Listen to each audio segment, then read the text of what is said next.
I tried to survive 100 days in the Minecraft 1.18 caves, and yes, of course, it was a hardcore world. However, I still felt this challenge was too easy, so I coded it to where if I ever reach the surface, I instantly die. Also, diamond tools and diamond armor? Yeah, I can't craft them.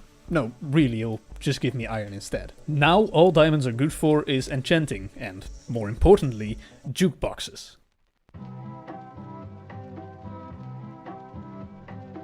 Will I be able to survive 100 days in these conditions and defeat the dragon?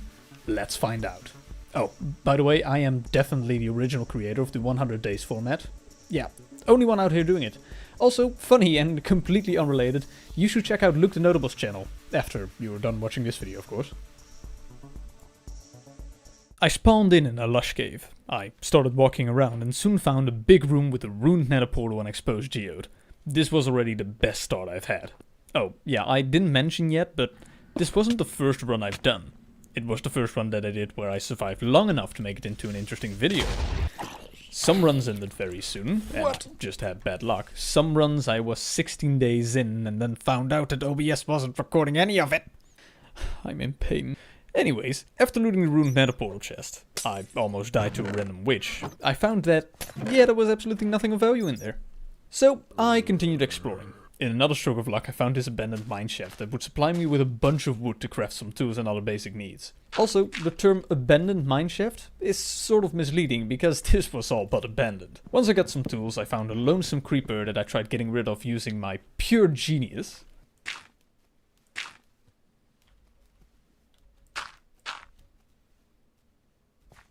Nope.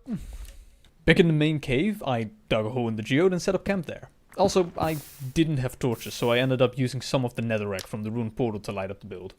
On day 2, I went out to gather some iron, since I'll need it for tools and to stay alive. When I gathered some, I headed back home, where I found this.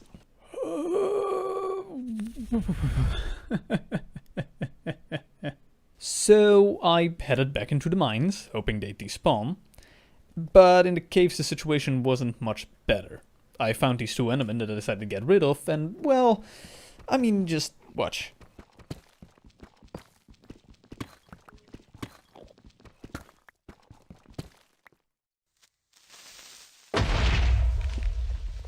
At the end of the day, I went back to my base, nimbly dodging off the creepers that hadn't despawned, by the way. Day 3 was spent smelting iron, crafting up a full set of iron, which again is the highest tier of armor we're gonna get, and I went out caving, since I need a lava pool to make a nether portal. I wasn't very successful. Day 4 was the same. Tried to find a lava pool but only found disappointment. I did, however, find a friend. His name is Norbert, and I love him. Norbert also gave me the idea of fishing. This would supply me with some easy food, which, in hardcore mode, is quite essential. Norbert also told me to tell you to subscribe and leave a like. Ah, those shameless self-promoting loving axolotls. I did a few days of just fishing. A lot of fishing, like a lot of it. I got more pufferfish than I've ever caught in my life. Now that I have somewhat of a decent amount of food, I decided to go back into the caves to find the lava pool. I didn't, so I decided to look for some dripstone and make a farm with a single source of lava. Day 11 I went out to the mine shafts to gather some more wood, since I needed to replace my shield. Shields are the best, by the way, no doubts about it. I would have died multiple times already if I didn't have one. Gathering wood was dangerous, since I'd have to go into the dark caves around my base. Luckily it was all in vain, since apparently I still had plenty of wood laying around my base. Oh well, I'm sure it'll come in useful later. I also grabbed some lava on the way back, just to speed up the portal making process a bit. I don't want to talk about what I did the rest of the day. Day 12 was spent with a bucket in my hand, just gathering more individual lava sources to actually make this portal. It went quite well, since at the end of the day the portal was finished, and I lit it as day 13 began. Day 13 I went into the nether. My nether spawn was absolutely horrible. It was a flying platform above the lava lake, with the only land attached being a soul sand valley. I decided to just do a bit of bartering and head back into the overworld, which is exactly when the scariest thing happened. See, when Minecraft generates your portal in a non-optimal spot, the game may generate a new overworld portal that links up better. A portal probably on the surface. Now, I ended up being very lucky, for it generated my new portal in a cave. But just a reminder of what would have happened.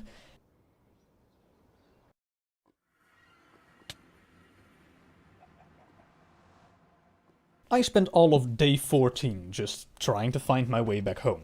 Luckily I did know the coordinates, but my attempt to walk back through the caves just left me very lost and confused. On day 15 I managed to find my way back to my base, just by tunneling until I found something I recognized. So I decided to grab a bunch of blocks and headed back into the nether, just to get a tunnel all the way back from the portal to the base. I, however, got distracted trying to find a nether fortress, and spent the rest of the day exploring the hellish landscape. I finished my exploration on day 16. I didn't find anything though, and headed back into the overworld, where I mined out a tunnel to the main cave, so I could easily get back home after a nether trip. I felt like I'd be making a few of those. I did a lot of gold mining in the caves around me, since I'd need a lot of it, just to do some bartering. I was hoping to get an extra obsidian block so I could make an enchanting table. It's the only way to get better gear than what I'm currently using. I bartered away all of my gold on day 18. I did get a little obsidian, so once I made my way back home, I crafted an enchanting table. For now, it's just a table and no bookshelves around it. Books are hard to get, so this will have to make do for now. On day 19 I enchanted my gear. Didn't get anything too crazy, but it was nice to feel just a little bit safer. I celebrated with a little fishing, since I noticed my food stack was depleting at an alarming rate. On day 20 I made a little storage pool for my lava when my farm was creating more. I'd use all of this as fuel, since it's free, it works well, and it's free. Did I mention it's free yet? The remainder of the day was spent making an AFK fish farm in my base. I admit this won't make the most compelling gameplay, however it allowed me to do some other stuff in the meantime, like talk to people, in real life. I AFK fished. I AFK fished again. And again. This time my notes specifically say I was eating lunch while this was happening. I remember why I felt the need to mention that. I ate sushi, and I wanted to rub it all in your faces. It was time to head back into the nether to find a fortress on day 24. I spent all day just walking, didn't find anything of value, though death by ghast almost found me.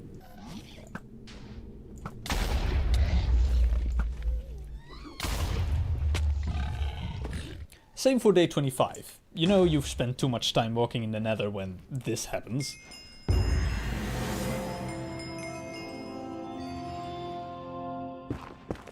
I totally wasn't lost in the nether. I did, however, make my way back to the portal and started bartering to get more ender pearls. Didn't get any, naturally. However, I did get some by just killing some endermen on my way back home. I crafted a clock and a bed. Now, you might be wondering why I have these, since sleeping doesn't give me any advantages, but we'll get to that soon. For now, I just went back into the nether. I need a fortress, otherwise we're not getting anything done at all. And more exploring on day 28. I have to say, I was getting quite frustrated. Then this happened.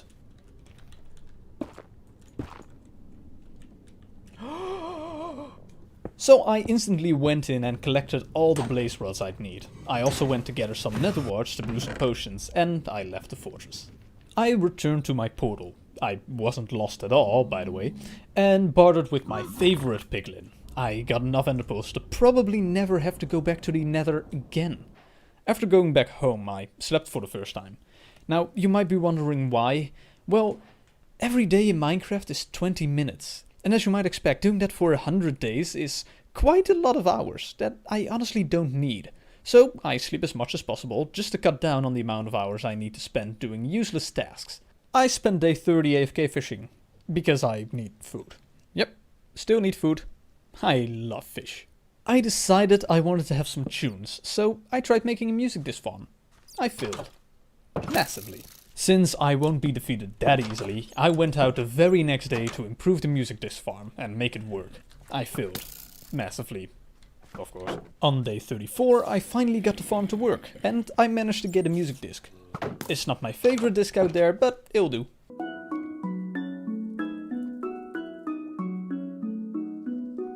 On day 35, I decided to collect a bunch of resources for some farms. Apparently, dirt is quite hard to come by when you can't go to the surface. I finished my dirt collection on day 36, and I made a small and simple carrot and potato farm. It's not much, but it will suffice me for the remainder of the challenge, I think. I finished up the farms, and I instantly crafted a bunch of newly acquired carrots into golden carrots. I wasn't going to be eating any of these. I was going to spare them up. These were my food of choice for during the dragon fight. You know, if we were to survive that long. To add to the preparations, I also brewed up a bunch of potions. On day 38, I started doing a whole bunch of AFK fishing to get ready for my journey. I'm going out to find a stronghold somewhat soon, and I'd hate to be unprepared. Day 43, I collected a whole bunch of resources like wood and carrots. I plan on making my way to the stronghold tomorrow, so I better be ready. I threw my first ender eye on day 44 and started digging my way to the stronghold. I also kept track of the coordinates I was standing and the direction it was going. I mined for a bit and then threw a second. I used the data from the F3 screen to triangulate the approximate coordinates of the portal and started mining towards them. Also, no, I'm not a mathematical genius, I used a tool. Day 45 was spent mining. It's a long way, just bear with me. Still mining. Bear with me here. Any second now. My calculations say that the stronghold should be here, somewhere. Not going to lie, I can't find it. I am spending more ice than I should. I now have less than 12. Meaning if none of the eyes are filled in, I actually have a slight problem. On day 50, I actually found the stronghold. Luckily, I wasn't recording the moment I found it, so you'll have to take my word for it when I say I was pretty excited. Oh, yeah, and of course, none of the eyes were filled in. Just my luck. On day 51, I made my way back home, and upgraded my enchanting table with some bookshelves that I stole from the stronghold's library. I also went into the nether to get some more bone meal. Day 52, I got some more ender pearls by killing some endermen on my way back home. I also finished the enchanting room. I decided to get some more ender pearls for the dragon fight. They might come in useful. I shouldn't have done this though, since this happened.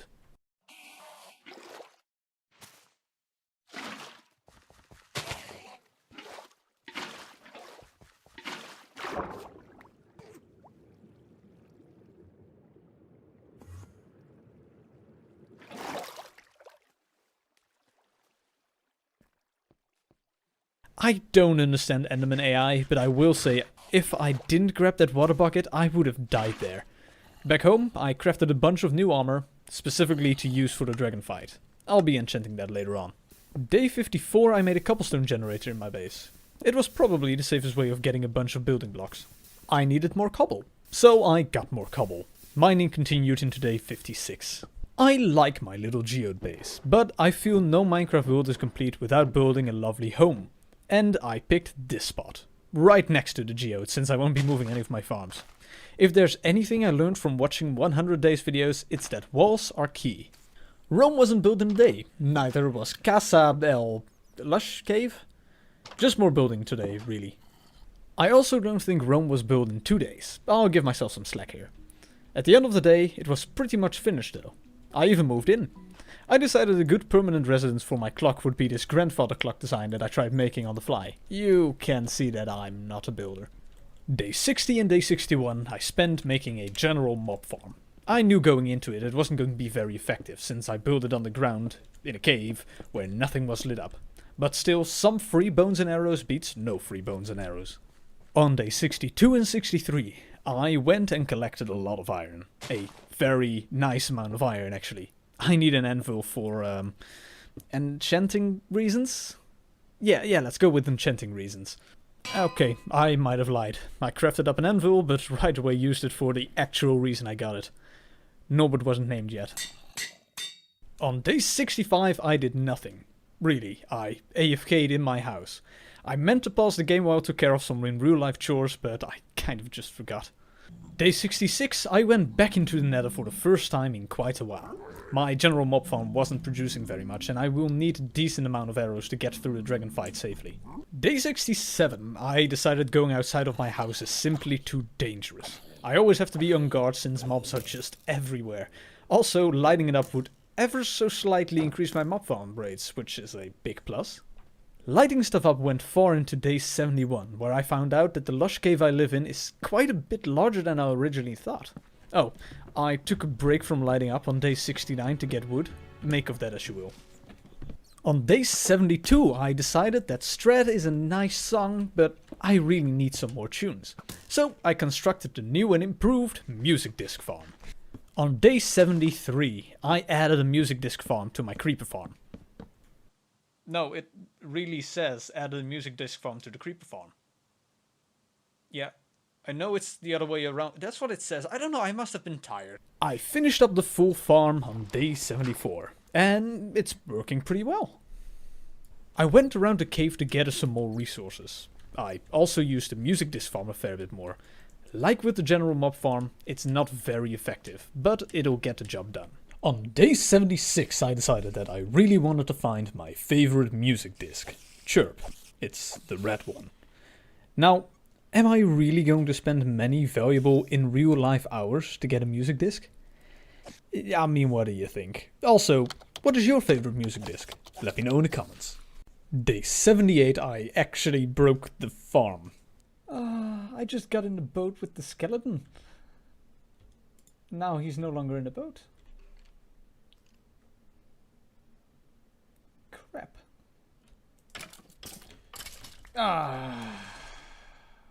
Yeah, it wasn't fun to repair. Day 79 through day 84 were just me checking the music disc farm. And throughout this entire thing, either there would be no creepers, or they would drop the wrong disc. Honestly, it was very frustrating. It still hurts looking back at this. So, just a little background information. While I was doing the challenge, I kept a log of all of the things I was doing to help, make the script and help me edit. This is what the past few days have been looking like. I found a seemingly more effective way of getting creepers to spawn in the room on day 87. I pretty much just tried to unload the entire area and not just the farm. Just so the mob cap isn't as full. Still was dreadfully slow. So around day 88 and 89, I actually got quite nervous. I was planning on not stopping to run this farm until I got Chirp, but there is just about 10 more days until I'm supposed to fight the dragon, and I still don't have the disc. Also, I still need to do the enchanting, gather some blocks and other supplies. We might actually not be able to get this item. That being said, there were some bigger problems. Day 90, I went a little further away from the base, trying to truly unload the entire area, and hopefully get some creepers to spawn in the mob room. Now, I got to this underwater cave where I decided to explore a bit more. And, well...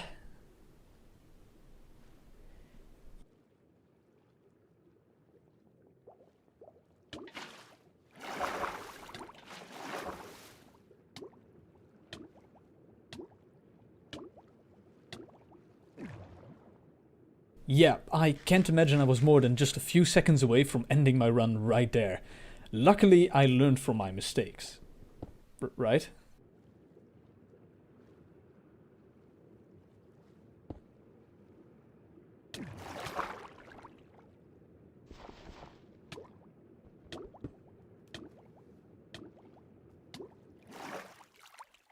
Two near-death experiences within about 2 minutes?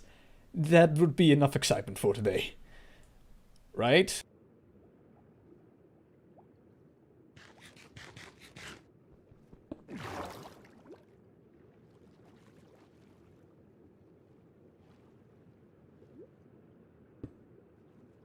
So, I should mention that water doesn't actually obstruct sky access, and swimming just a few blocks further to the side would have instantly killed me.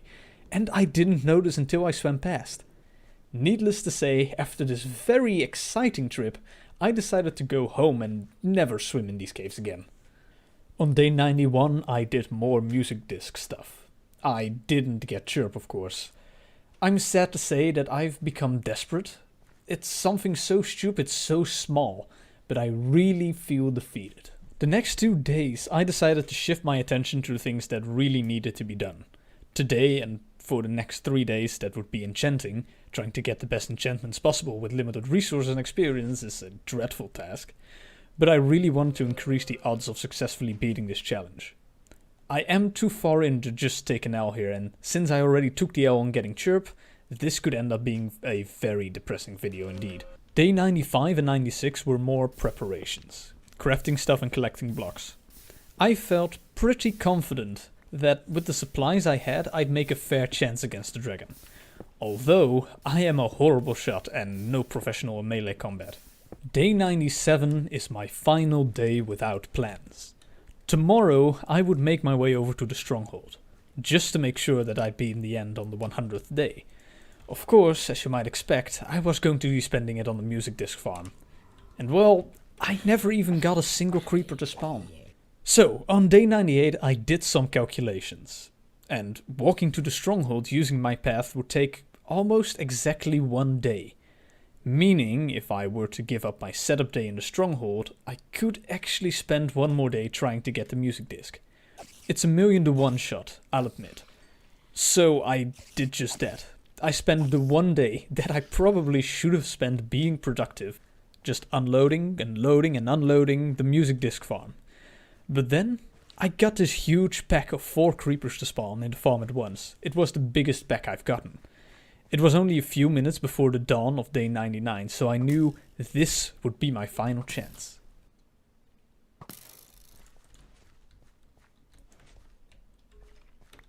Not the right one. Ah, there we go.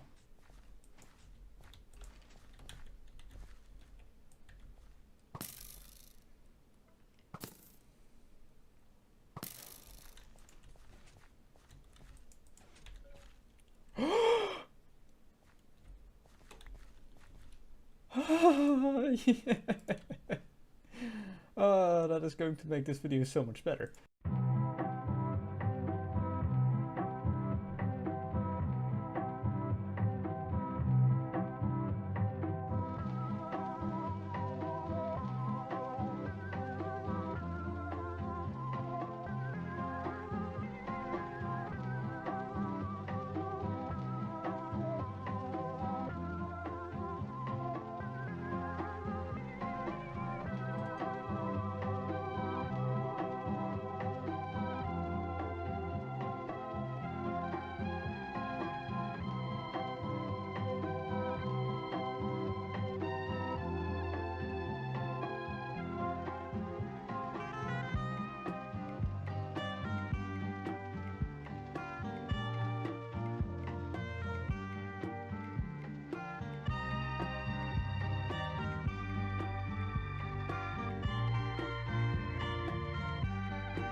I jumped in and noticed I was on a small island, separate from the main area.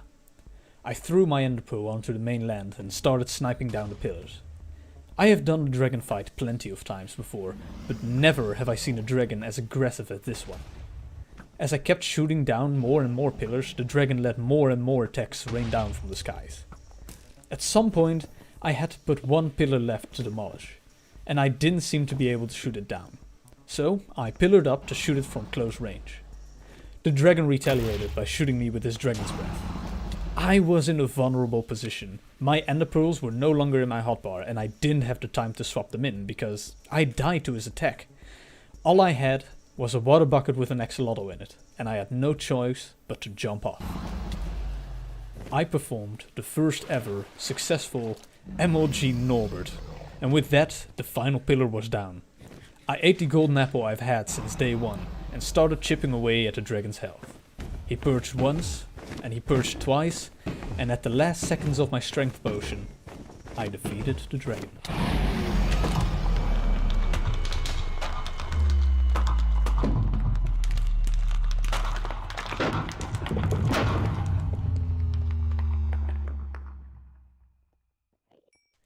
It took me 8 days. Countless resets and a few failed attempts, but I did it.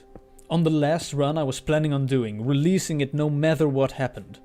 I completed the challenge. Now, do I recommend trying this yourself? No, this was torture. I wasn't having fun. Regular hardcore survival is enough of a challenge. Anyways, if you enjoyed this video and would like me to do something similar again, consider subscribing. It helps out a ton and you know, you wouldn't want to upset Norbert, right?